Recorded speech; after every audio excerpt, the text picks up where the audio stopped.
Hello class 12, this is your chemistry class and we are discussing about alcohols and phenols. So today's class we will discuss from dehydration of alcohol. So let's start the class. Dehydration of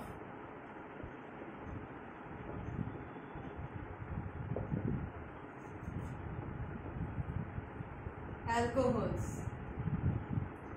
Dehydration of alcohols generally takes place in presence of concentrated H2SO4. So the primary condition is that alcohol must contain at least one beta hydrogen atom. Alcohol must contain at least one beta hydrogen atom. So if I take CH3OH, the carbon atom that is attached directly with the OH group is known as alpha hydrogen atom. So carbon atom attached directly with the oxygen atom of alcohol is known as alpha hydrogen atom. So here no beta hydrogen atom. The carbon atom will increase in the order C like this. Suppose this one is one alcohol. This carbon atom is directly attached to the oxygen atom. So this one is alpha and the rest one increases as alpha, beta, gamma, delta like this. So the alcohol must contain at least one beta hydrogen atom. So if we take methanol, you can see there is only one carbon atom and that is only alpha carbon atom and no beta carbon atom or beta hydrogen atom exists here. So due to the absence of beta hydrogen atom, this alcohol will not show dehydration reaction. But if you take ethanol, CH3CH2OH, you can see that this carbon atom is directly attached with this oxygen atom. So this carbon atom is alpha carbon atom and these two hydrogens are alpha hydrogens and the rest ones are beta carbon atom and these three are beta hydrogen atom. So must contain at least one. Here exists three beta hydrogen atoms. So this alcohol will undergo dehydration reaction in presence of concentrated H2SO4. So first thing is that presence of beta hydrogen atom is necessary. Second thing is that it should be treated with concentrated H2SO4 or H3PO4. In presence of concentrated H2SO4 or H3PO4, concentrated H2SO4 or H3PO4. These two are very strong acids and they act as very good dehydrating agents. They act as very good dehydrating agents. You can also use Lewis acid, that is anhydrous zinc chloride, anhydrous ZnCl2, anhydrous zinc chloride. Zinc chloride is a Lewis acid. Okay, anhydrous zinc chloride you can also use as a dehydrating agent. So depending upon the nature of the alcohol, different products we get, different alkene products we get actually. So the product varies depending upon the nature of the alcohol, means either the alcohol is 1 degree or it is 2 degree or it is 3 degree, it varies. So in general,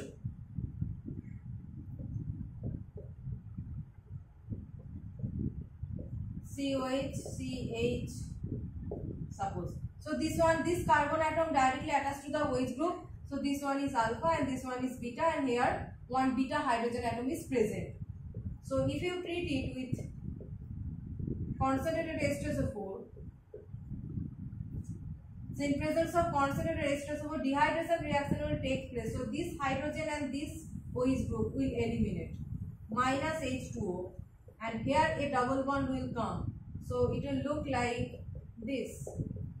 Alkene product is formed by the dehydration of alcohols. Alkene product is formed by the dehydration of alcohols. So as for example, we can say that I have said that ethylene has beta hydrogen atom and ethylene can undergo dehydration reaction in presence of concentrated H2SO4. So in presence of concentrated H2SO4, it's undergoing dehydration reaction and producing CH2 double bond CH2. So if you write it like this, CH2H CH2OH.